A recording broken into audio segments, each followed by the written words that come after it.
Imagine being Black. Just being Black, right?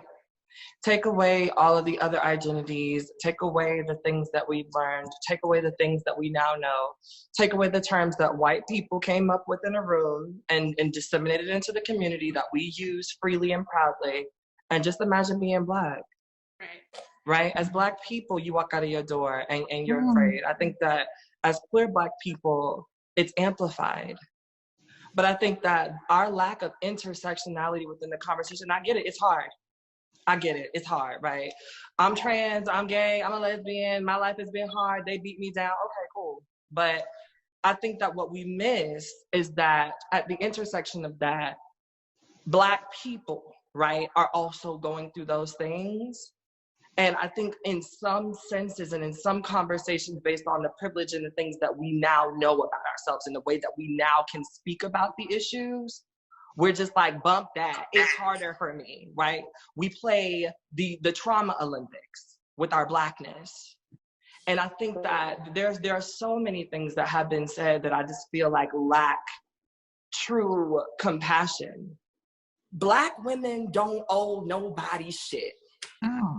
Cis Black women don't owe nobody. And let me be very clear, because I hear y'all snapping, but I don't think y'all hear me for real. Cis Black women don't owe Black trans women shit, because before we realized the words and the terminology and we had all of these things going on, cis Black women were getting their ass beat by Black men and nobody was doing anything about it. Cis Black women have been having to stand up for white women and Latinx women and Black men and this person and that person. And whenever a cis Black woman raises her hand, especially if she's dark skinned, people turn their noses. And so there's trauma and nobody is respecting that. And so when we talk about ways that cis Black women can honor us and can hold us and who the fuck is holding cis Black women besides cis Black women? You got, even though it's pandering, you got white folks that want a piece of Black trans liberation. You got some of these gay boys that want to seem like they're doing the work. We're holding each other. There are spaces that are created for us because people want grant money. But when Black cis women want to love on one another, they have to turn into each other and create all of these spaces and call themselves goddesses and queens and this and that and the third. Because as cis Black women, if you don't fit a certain mold, then you're forgotten. Then your struggle doesn't matter. Then who you are as a woman and as a mother and all of these things that you go through and all of these people that you stand up for, they don't see you anymore. And then imagine all of those things. And then come about 2015, 2016, just when we got the Black girl rock and all of this other stuff coming up. Now you have white folks telling me that I'm a problematic Black woman because I'm not inclusive of Black trans women. Bitch, I just got on.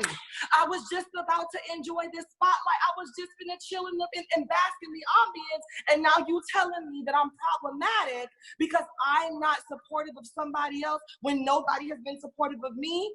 The problem is not cis Black women not supporting us. The problem is cis Black women not feeling supported. How do you support people? How do you pour into cups when your cup is empty?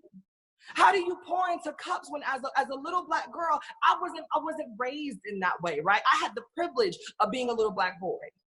But when I grew up, I saw my sisters, they couldn't do certain things. I saw my friends, they couldn't say certain things. They had to do this, they had to do that. There's all of these things that cis Black women have had to do. And then we turn around and we continuously ask them to do more.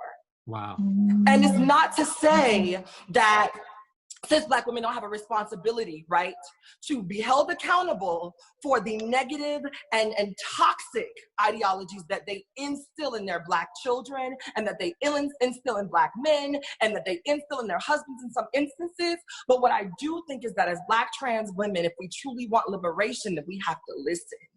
And we cannot always come in on the defense of, I'm a woman, I'm a woman, I'm a woman, I'm a woman, I'm a woman, I'm a woman. So is she. Now what?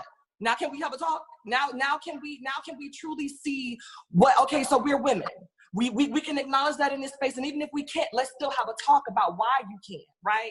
Because if I can peel back all of those layers, I can realize that your issue ain't with me, sis. Your issue's not with me, CIS. Your issue is with the way that America has treated you. Your issue is with the way that Black men have treated you. Your issue is the way that the system has treated you. Your issue is with the fact that as a Black woman, it doesn't matter how many degrees you have. It don't matter where you work. It don't matter what car you drive. People are gonna look at you and say, do better, do more, and what can you do for me? And as it pertains to media, we have to realize that those women, while that was atrocious and while that was trash, they went on that show voluntarily. They were grown. Those women, while that was something that we can now look at and see that that was trash, that was not okay. For all we know, they were being paid $100 to be on that show and parade in that way. And that was their survival sex work. That was their way to get out of the hood. That was their way to do those things. And so when we look back at the ways in which we have grown from that, we need to acknowledge them as such, right? Those are things that we had to grow from. We did not have this language. And so yes, the title read, didn't know he was a man, because outside of that, they were gonna have to put tranny on television because that was the only other words that they were calling us. He, she, tranny, sissy, gay guy, whatever. They did not have this language, right? And so when we dissect the ways in which the culture is changing and growing, we need to call it that, growth. We need to understand that the things of the past, right, cannot be changed. But the things that we are doing now to affect it, to make sure that we don't go back there, is what our focus should be. We cannot always be so ready to jump into this white woman's ableist trans bullshit of playing the victim. I don't claim that. I don't claim victim.